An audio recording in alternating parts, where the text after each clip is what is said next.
we're talking off air about The Social Dilemma on Netflix. So I haven't But seen it. I'm I still gonna haven't seen watch it it. yet. My friends keep telling me to watch it. I haven't seen it yet. And yeah, you no, watched it though, right? yeah, I watched it. It's wild. I felt like for me, I've known about this for a long time. That's why I've had a battle with social media for years now, and that's why I've been on and off because I felt like uh, these companies have been curating like the narrative around like the way that they lead us, like as far as a society. And what they this documentary basically explains is that I'm gonna just give you an example. So like BLM movement right now, right? Hmm. And then white supremacy movement right now. They're like these social media companies are basically selling an advertising to both sides, right? And so your reality is not the same as somebody else's reality. And so what comes through on the feed from a black individual is everything that a white person might be doing negatively, right? And it starts filling their mind up with whatever it is, whatever like the narrative that they want to push. And it'll start selling them like protest and like where to donate money and supporting this and also like creating like hate towards like that like whites, right? Or and like what they're doing. So on the white side, they'll start promoting like everything that the black community is doing negatively to society, and same thing like protests and how to fight them and all this. And then what it's doing is creating like an imbalance between society, and it's pushing like the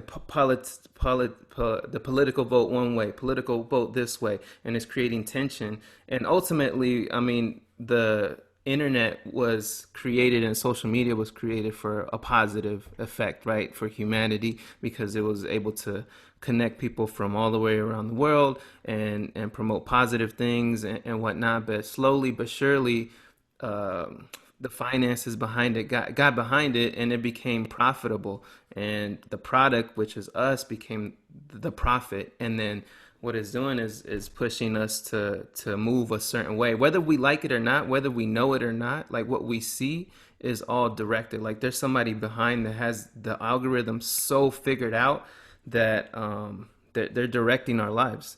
And basically that's what the whole documentary is about. It's pretty scary, especially like for us that we grew up on the tail end of where social media like super took off. Like we understand it. We don't need The it. We infancy know, of it, yeah. yeah, we understand it. But imagine now a preteen or maybe like a 5-year old that understands how to run a tablet, and then how it's affecting their mind, the way that they're now being narrated as a young individual. It doesn't even like look what it does to adults. Imagine the effects that it does to a child. Like it has the potential, what they're saying, to like create a civil war amongst us, just based on what they're curating for society. So it's pretty scary, but it's also great to just have be aware of it.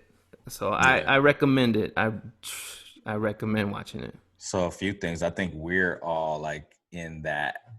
I mean, every generation is on the border of, society's changes, right? But for us, it's different because we know what life is like prior to the internet Hmm. and social media and all these advances in technology. And then right when it started, and then now where we are right now. So we've got to experience it, all of it, versus, our parents, the majority of their life has been spent without it.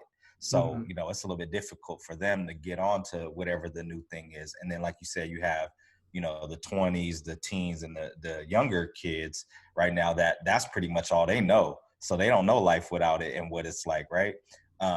But for me, like, even when we had our bet with the Camus, thank you guys for paying up. I had never seen any advertisements on Instagram for any wine or anything like that. But ever since we started talking about it on the podcast, ever since we started, texting about it in a group chat, all of a sudden I get these advertisements for specifically Camus wine and, a certain amount off on whatever website it was. And it's like, okay, so the feds are always watching. Watching, Mm-hmm. listening. It's crazy. Well, for us, like you said, we know the difference. Like imagine our mom or dad saying like, "Now your punishment is you can't go outside. That was our punishment. The punishment now is like, let me get that tablet for a day or two.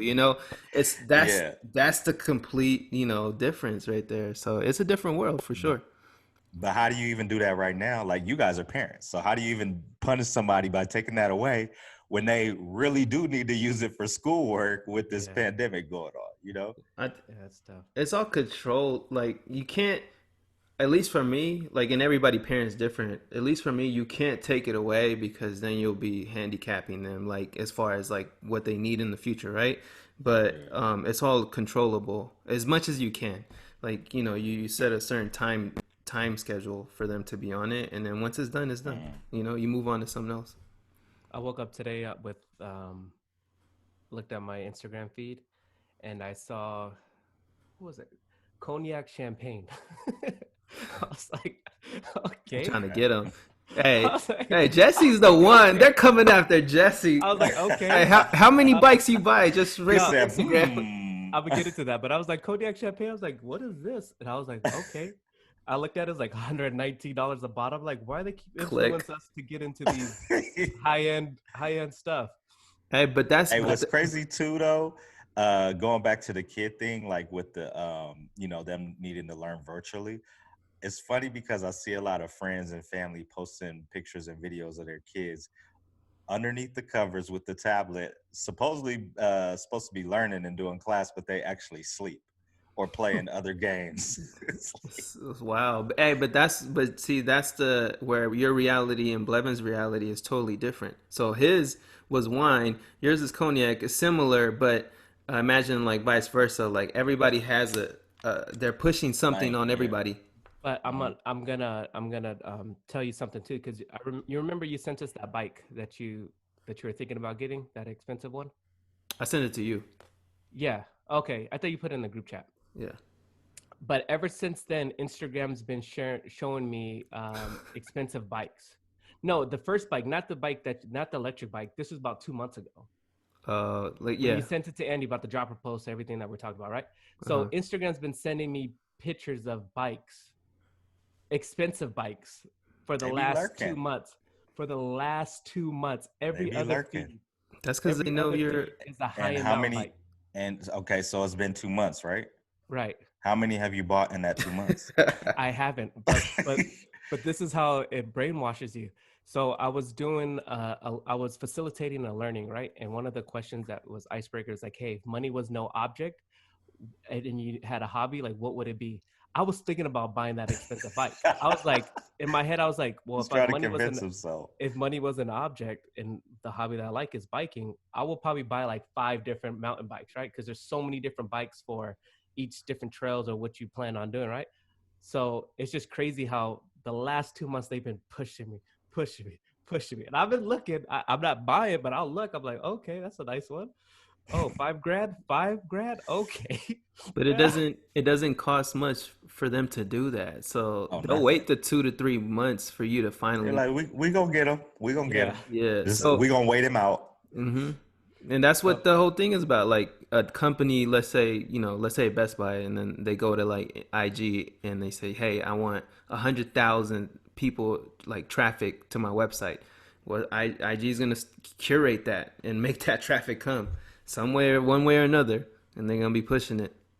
Same with those like telemarketing calls. Before it was like, okay, you knew exactly what it was, who it was, all that, especially with caller ID. But now they just go in and purchase a whole bunch of different numbers, prepaid numbers, and then they'll call you from all kind of different numbers, but it's the same thing, from your student loans, which I don't even have student loans, but they call me weekly.